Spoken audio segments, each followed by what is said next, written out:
ulit ni Secretary kanina. We are really very lucky and very pleased and honored, of course, to be partnering with the DOST National Capital Region in championing Philippine textiles. Alam ko, hindi ko lingid sa alaman ng iba sa atin na siguro mga 15 or 20 years ago, sino mag-aakalang ay nanganganib na ahensya yun nandito ngayon at magpapapasyon siya pala.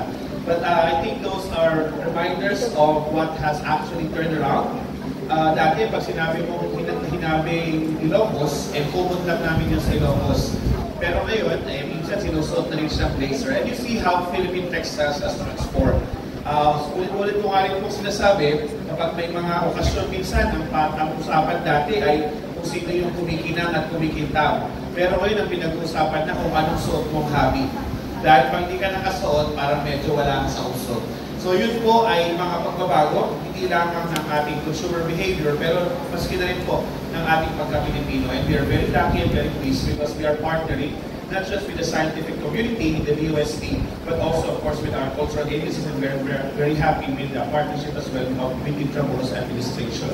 Gusto ko lang po i-emphasize na nag-iisa lang po ang institute o ang opisina, ang tanggapan ng gobyerno na may mandato sa textiles.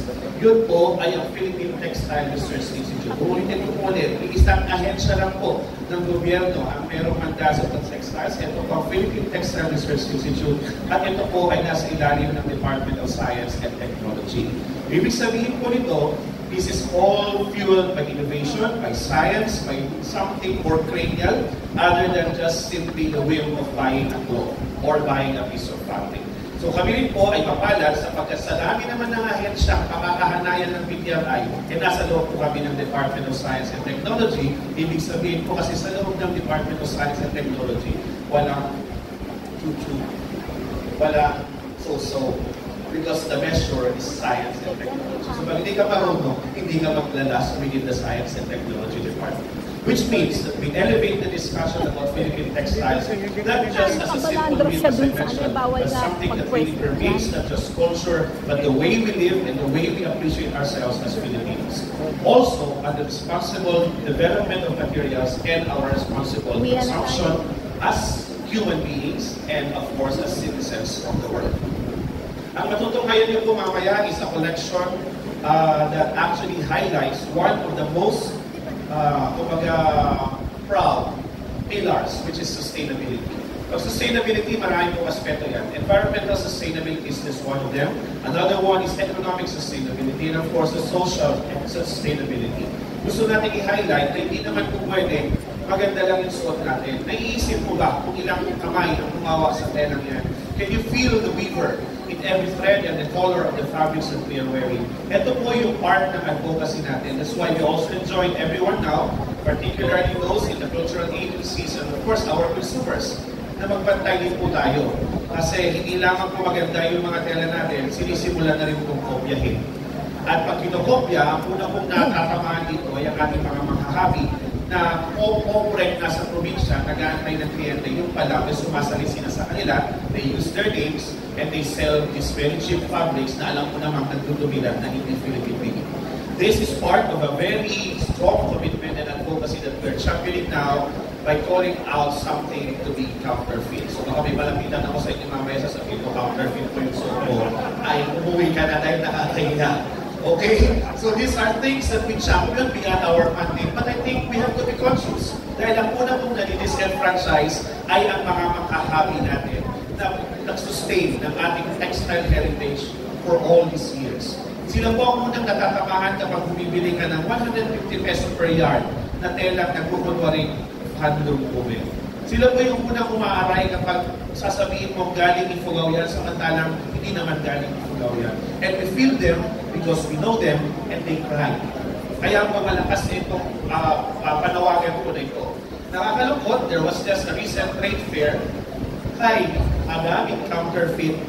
Kalahati yata ng nasa trade fair na sponsored pa naman ng gobyerno ay counterfeit. We cannot allow that to be used for government funding. Kaya sa atin po lang po is, I think we should be the ones setting the tone. Kung hindi mo bibili yan, hindi yan dadami. Ganun lang po kasi din. Yung tanong, ay ang mahal naman, kasi po, hindi naman tayo cheap.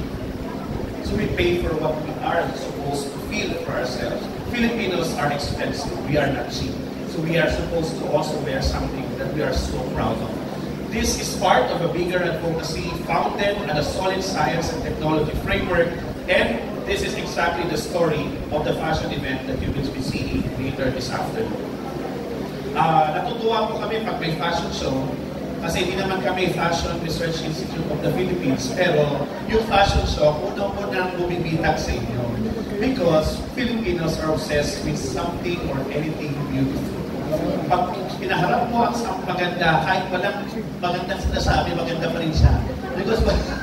Because what meets the eye, yun ang una po natin nakikita. But then again, beyond or behind all of these fabrics later on, sana po makita natin the rigor of the science that went with it, the culture that is, is alive behind all of these fabrics, and we celebrate them together.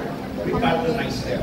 Dahil po sana isang piraso lang ng placemat, o isang table runner, o isang doormat, basta gumagamit po tayo, malaking tulong na po ito sa industriya natin. Siguruduhin lang natin na yung binibili natin ay talaga namang ating ginawa. With that, maraming salamat po sa pakikisa sa advocacy at sa paniniwala at pananalig ng science, technology, and innovation is indeed the driver of what beautiful things is yet to come. So what these fabrics are all about ay hindi lamang po pamana. These are not just gifts. We are actually a bridge of that glorious, beautiful past. Bridge them to the future. Because these fabrics and textiles, hindi lang pamana, kundi ito ang handog natin sa kinabukasan. Magandang hapon po sa inyong lahat at mabuhay ang bagong Pilipinas.